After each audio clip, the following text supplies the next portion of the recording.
ایک دوسرے کو عزت دو، برداشت کرو۔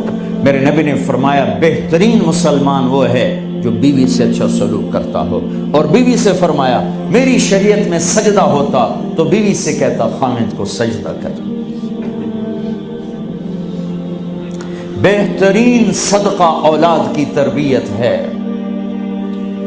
پورا گھر میرے نبی نے نقشہ، ہر ایک کی قیمت بتائی۔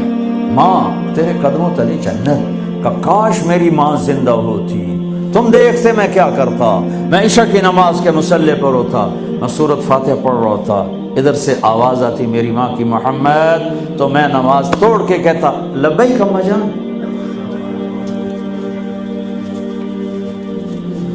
باپ کا تیرے جنت کا دروازہ ہے، باپ تیری جنت کا دروازہ ہے، کھولنا توڑنا نہیں، کھولنا توڑنا نہیں، توڑ دیا تو جنت میں نہ جا سکو گے۔ سب سے بہترین مسلمان جو بیوی سے اچھا سلوک کرے، سب سے بہترین عورت جو اپنے خامند کی منشا کو دیکھے۔ پھر آپ نے ایک عجب بات فرمائی جو معاشرے میں بہت بوجھ بنتا ہے جس کا، ہاں بھائی تمہیں ایسا صدقہ بتاؤں جس سے بڑھ کے کوئی صدقہ نہیں، تمہیں ایسا صدقہ بتاؤں جس سے بڑھ کے کوئی صدقہ نہیں۔ انہوں نے کہا جی کیا؟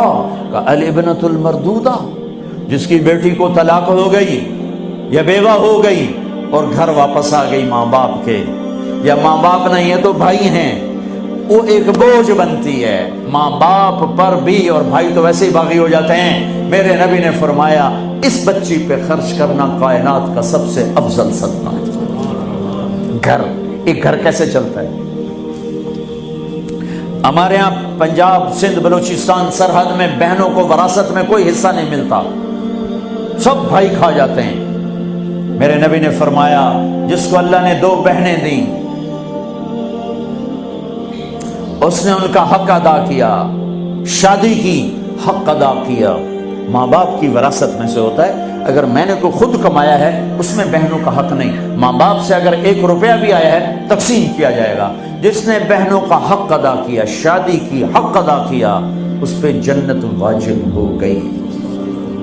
جس کو اللہ نے 3 بیٹیاں دی، اس نے ان کی ڈولی اٹھائی، وہ جنت میں میرے ساتھ یوں ہوگا۔ ایک بولے، اگر 2 ہوں، کہ جس نے 2 بیٹیوں کی شادی کی وہ بھی ایسے ہوگا۔ اللہ بھلا کرے۔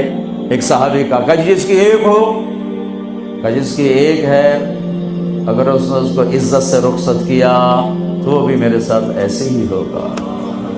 پھر کئی بچیوں کو طلاق پڑی ہے کہ اس کو بیٹا نہیں ہوتا۔ یہاں آنے سے پہلے کا واقعہ، پنڈی سے بچی رو رو برا حال اس کا، میں تو فون سنتا ہی نہیں ہوں ایسے کہ میرا تو کلیجہ پھٹ گیا ہے۔ کہنے لگی کہ سسرال نے کہا تھا بیٹی ہوئی تو طلاق دے دیں۔ میں نے کہا اس میں میرا کیا قصور ہے، اور بیٹی ہی ہوئی اور مجھے طلاق پڑ گئی، اور میں گھر آ گئی 22 سال کی عمر میں۔ بیٹی دینے والا اللہ اور ظلم کرنے والا سسرال۔ میرے نبی کو اللہ نے بیٹے دے کے اٹھا لیے، قاسم اٹھا لیے، عبداللہ اٹھا لیے، ابراہیم اٹھا لیے، 4 بیٹیاں لی، 3 زندگی میں اٹھا لی، زینب، ام کلثوم، رقیہ، تینوں آنکھوں کے سامنے چلی گئیں۔ فاطمہ سے نسل چلی، آپ نے فرمایا لوگوں کی نسل بیٹے سے چلتی ہے، میری نسل میری بیٹی فاطمہ سے چلی۔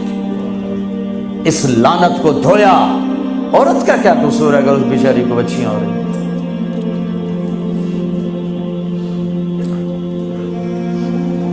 جس نے اپنی بہنوں کو حق ادا کیا، جس نے بیٹیوں کو ڈولے میں بٹھایا، ان کا حق ادا کیا، کہ جنت میں یوں ہو جائے گا۔